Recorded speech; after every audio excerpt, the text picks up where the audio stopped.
መልኩ ተስፋ ሊቆርጥ ይችላል። በሀብቱ ተስፋ ይቆርጣል። በስሙ ተስፋ ይቆርጣል። በተመካው ነገር ተስፋ ይቆርጣል። በእግዚአብሔር ተስፋ ይቆርጣል። በማርያም ንገሩኝ፣ በእግዚአብሔር ተስፋ ይቆርጣል ወይ? ልጄ ሆይ እግዚአብሔርን ተስፋ አድርግ፣ በርታ፣ ልብህን ይጽና ነው የሚለው መጽሐፍ። እግዚአብሔርን ተስፋ አድርግ። እሱም ተስፋ ያደረገው አላፈሩ። ቅዱስ ጳውሎስ አንድ ቃል ይናገራል። በዚህ በሁለተኛ ቆሮንቶስ ምዕራፍ 6 ቁጥር 8 ላይ በብዙ እንገባለን፣ እንጨነቃለን፣ እናመነታለን እንጂ ተስፋ አንቆርጥም። ምን አንቆርጥም? ተስፋ አንቆርጥም። በብዙ እንገባለን፣ እንጨነቃለን፣ እናመነታለን እንጂ ተስፋ አንቆርጥም። ቅዱስ ጳውሎስ፣ ሲላስ፣ ጴጥሮስ በኢየሩሳሌም ከተማ እያስተማሩ አይሁድ ያዟቸውና እየገረፉ በከተማ መካከል አውጥተው ከከተማም በገበያ መካከል አዙረው በሁሉ እንዲጠሉ አደረጓቸውና ከከተማ መካከል ይዟቸው ወጡ። እጅና እግራቸውን አሰሩ። ከዛ ራሳቸውን በዘንግ ይመቷቸዋል።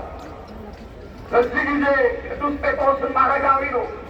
ቅዱስ ጳውሎስም በአይሁድ ልማድ ውስጥ ያደገ ነው። ሲላስም ገና ብላቴና ነው። ራሳቸውን በዘንግ እየመቱ መሬት ላይ ጥለዋቸዋል። እነዚህ የገደልነውን ወደ መቃብር ያወረድነውን ኢየሱስ ክርስቶስን ተነስቷል ብለው የሚሰብኩ ለቄሳር ግብርን ያስገለገሉ እያሉ ጠልተዋቸዋል። ይባስ ብለው ደግሞ ሙትና ስነሳለን ብለው በትምህርታቸው ከተማችንን ሞሉ ብለው ጠልተዋቸዋል። ታዲያ ቅዱስ ጳውሎስ ዱላው ሲበዛ ቀሳልና ከመካከል ጠፍቶ ሄደ። ከኪሱ ሳንቲም አያጣም። ቅዱስ ጳውሎስ እንኳን እየሰፋ ስጋጃ እየጠገነ በኤፌሶን በገላትያ ያለችውን ቤተክርስቲያን ያገለግላል። ከመካከላቸው ጠፍቶ ሄደና ወደ ገበያ ገብቶ የእነሱን እጀ ጠባብና መጠምጠሚያቸውን ገዝቶ ለብሶ መጣ። ገና እዛ ገረገራው ላይ እንደደረሰ ምንድን ነው የምሰማው? ይኸው ላዙ ምንድን ነው ብሎ ጠየቀ። አልሰማህም?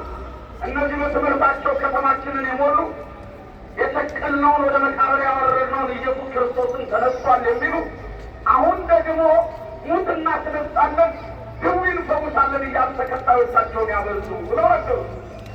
እነዚህ እስቲ ያሳልፉኛልና ልክ እንዲህ መንገድ ተከፍቶለታል። አልፎ ገባና ቅዱስ ጴጥሮስን ከወደቀበት ቦታ ቀና አደረገና አንድ ጊዜ በዛ በእጁ በጥፊ ሿ አደረገ። ሲያየው የመጣው ቅዱስ ጳውሎስ ተመለከተውና ጴጥሮስ ማን ነው? ጳውሎስ ምን ነው ወደ ቀደመ ስራ ተመለስክ? ቀድሞ ምን ስለነበረ ነው? አሳዳጅ ስለነበረ ነው። የሐዋርያት ሥራ ምዕራፍ 9 ወደ ቀደመ ስራ ተመለስክ አለ። ዝም በል አለ። ወደ ህዝቡ ዞር አለና በእውነት እነዚህ ሰዎች የሞተ እናስነሳለን ብለዋል? አዎ። ታዲያ በሀገራቸው የሞተ ሰው የለም? አለ። የሀገረ ገዢው ልጅ ሞቶ አስከሬን በቤት ነው አሉ። ሲሉና ይዛችሁ ነው አላቸው። ሄደው ይዘው መጡ። በተዘጋ ቤት አኖሩ። አሁን እኔ እነዚህን ሰዎች ልጠብቅ፣ እናንተ ወደ ከተማችሁ ተመለሱ። በጠዋት ላልሰማ አሰምታችሁ የሰማችሁትን ሳትቀሩ ዱላና ሰይፍ እየያዛችሁ ነው። እነዚህ ሰዎች እውነት የሞተውን ካስነሱ በእነሱ አምላክ ምን እንላለን አለ። እናምናለን። ማንን ተስፋ አድርጎ ነው? ካላስነሱ ግን እነሱንም እንገድልና ወደ መቃብር እናወርዳቸዋለን አለ። በዚህ ሀሳብ ምን አይነት ደግ ሰው ከመካከላችን ተገኘ አሉ። በሞቱ ተስማሙና ያችን ቦታ ልቀው ሄዱ። በማግስቱ ጠዋት ከመምጣታቸው በፊት ቅዱስ ጳውሎስ ምንድን ያደረገው?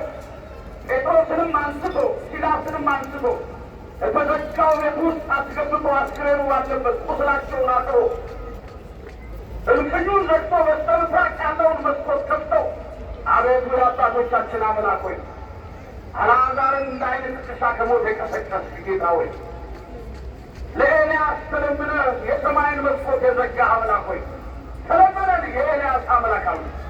እጆቻቸውን ወደ ላይ ቀና እንዳደረጉ ወደ ምድር ሳይመለሱ የአገረ ገዢው ልጅ አፈፍ ብሎ ተነስቷል። ክብርና ምስጋና ለስሙ ይሁን። እግዚአብሔር ይችላል አይችልም? ምንም ጥርጥር የለው። የእግዚአብሔር ልጆች ተነስቷል። እነሱ ሲዘምሩ አብረው እየዘመሩ ትተዋቸው የሄዱት ሶስት፣ አንደኛው የአገረ ገዢው ልጅ የሞተ ነው። ሲመለሱ አራት ሆነው ጠበቋቸው። ገና ከርቀት በማለት የአገረ ገዢው ልጅ ተነስቷል። እነሱ ምን አሉ? የያዙትን ዱላና ሰይፍ ወደ ኋላ እየጣሉ ተጠቁ። ሲያዩ የአገረ ገዢው ልጅ አብሮ እየዘመረው በእውነት አሉ የእነዚህ ሰዎች አምላክ ድንቅ ነው አሉ። የእነዚህ ሰዎች አምላክ ምንድን ነው? የእኛ እግዚአብሔር ድንቅ ነው፣ ድንቅ ነው አሉ። የያዙትን ሰይፍ እየጣሉ በዛ ተአምር ብቻ በዛ ድንቅ ስራ ብቻ 5000 ምዕመናንን ሐዋርያት አደረጉ። እዚህ ነው ቅዱስ ጳውሎስ በብዙ እንገባለን፣ እንጨነቃለን፣ እናመነታለን እንጂ ምን አንቆርጥም። ንገሩኛ፣ ተስፋ አንቆርጥም።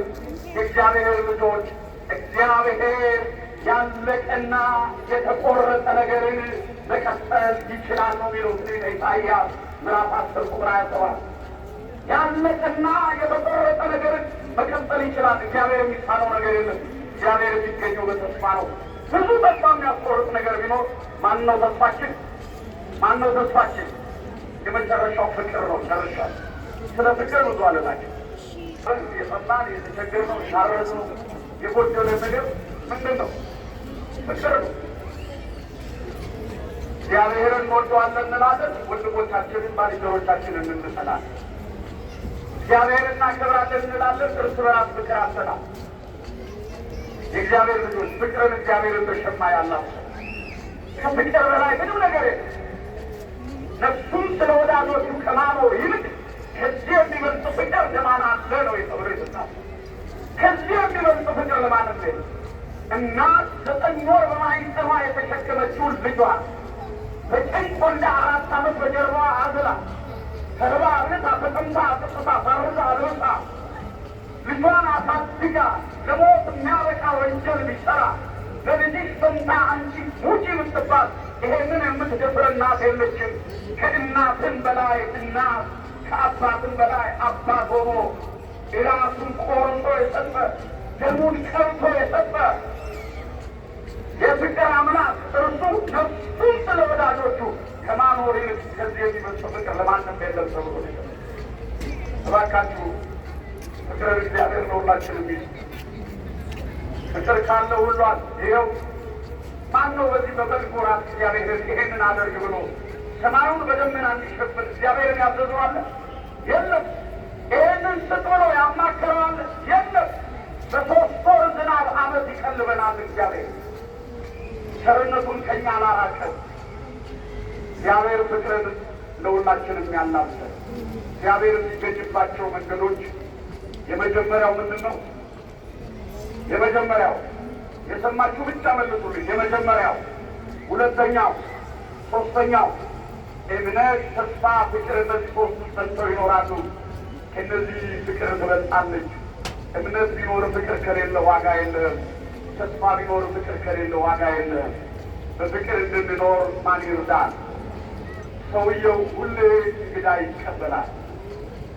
እንግዳ ይቀበላል። የተራበ ያበላል፣ የተጠማ ያጠጣል፣ የታረዘ ያለብሳል። አንድ ቀን ወደዚህ ሰው ቤት እግዚአብሔርን የማያውቅ እንግዳ መጣ። ማንንም የማያውቅ እግዚአብሔርን የማያውቅ እንግዳ መጣ። ይሄ ሰው ተቀበለው፣ እግሩን አጠበው፣ የሚበላውን ምግብ ሥጋ እስከሚሰጠው ድረስ መጽሐፍ ቅዱስ አነሳና እንካ አንብብ አለው። ይህም እንግዳ እንዳልኳችሁ እግዚአብሔርን አያውቅም። ኦሪት ዘፍጥረት እስከ ዮሐንስ ራእይ ድረስ መጽሐፉን እንዳገላብጠው የእግዚአብሔርን ድንቅ ሥራ፣ ነገረ መስቀሉን፣ ነገረ ማርያም፣ ነገረ መላእክት፣ ቤተ ክርስቲያናችን መነሻዋን መድረሻዋን መጽሐፍ ቅዱስ ያነባል። አሁን መጨረሻ ላይ እባክህ የምበላው እንጀራ ስጠኝ ሲለው ከምሰጥ ምግበ ሥጋ የሰጠው ምግበ ነፍስ የእግዚአብሔር ቃል ይበልጣል አለ። የማን ቃል ይበልጣል? እግዚአብሔር ማን ነው አለ እንግዳው። እንግዳ ተቀባዩ እግዚአብሔርን አታውቅም? አላውቅም። የፈጠረን አታውቅም? አላውቅም። ግራ ገባው። ያስረዳው ሞከረ። አላውቅም ብያለሁ አለ። ታዲያ እግዚአብሔርን የማታውቅ እንግዳ ለእኔ ምን ትሰራለህ? አውጥቶ በጨለማ ወረወረ። ወዲያው ወደ ቤቱ ይገባና ይሄ እንግዳ ተቀባይ ጉልበቱን በምድር አስነክቶ ጌታዬ ዛሬ ምን አይነት እንግዳ ነው ወደ ቤቴ ላክብኝ ማለት እግዚአብሔርም ተገለጠለት። ምን ሆነሃል አለው። አዝነሃል፣ ተበሳጭተሃል፣ ምን ሆነሃል አለው። እንዴት አንተን የማያውቅ እንግዳ ወደ ቤቴ ትልካለህ አለው። እግዚአብሔር ጠየቀ። አበላኸው አለው። አላበላሁትም። አጠጣኸው? አላጠጣሁትም። እና ምን አደረግከው? አንተን አላውቅም ሲለኝ አውጥቼ ጣልኩት አለው። አሁንም እግዚአብሔር ጠየቀ። ምን ብሎ? እንደው ዕድሜው ስንት ይሆናል ብሎ ጠየቀ። ይሄ ሰውም የዛም ሰው ዕድሜ በግምት እንደው 60 ዘመን ይሆነዋል ማለት 60 ዘመን ይሆነዋል። አዎ። ታዲያ ምን አለበት ቁራሽ እንጀራ በመዳፈር ቆርጠህ ብታቀምሰው፣ ጥቂቷ አስቀርተህ ብታጠጣው፣ ብታበላው፣ ብታጠጣው ምን አለ እሱ 60 ዘመን ሙሉ እኔን ሳያውቀኝ እኔ በትከሻዬ ተሸክሜው የለ አንተ እችን ሰዓት እሱን ማስተናገድ አቃተህ አለ። ብዙ ዘመናችንን ያለ ፍቅር ኖረናል። የኖርነውን ያህል ከዚህ በኋላ እንደምንኖረው እርግጠኞች አይደለንም። በቀረው ዘመናችን ለዓለማችን ፍቅርን፣ ለሀገራችን ፍቅርን፣ ለሕዝባችን ምሕረቱን እግዚአብሔር ያድለን። እግዚአብሔርን በሚገኝበት ጊዜ ፈልጉት፣ ቀርቦም ሳለ ጥሩ።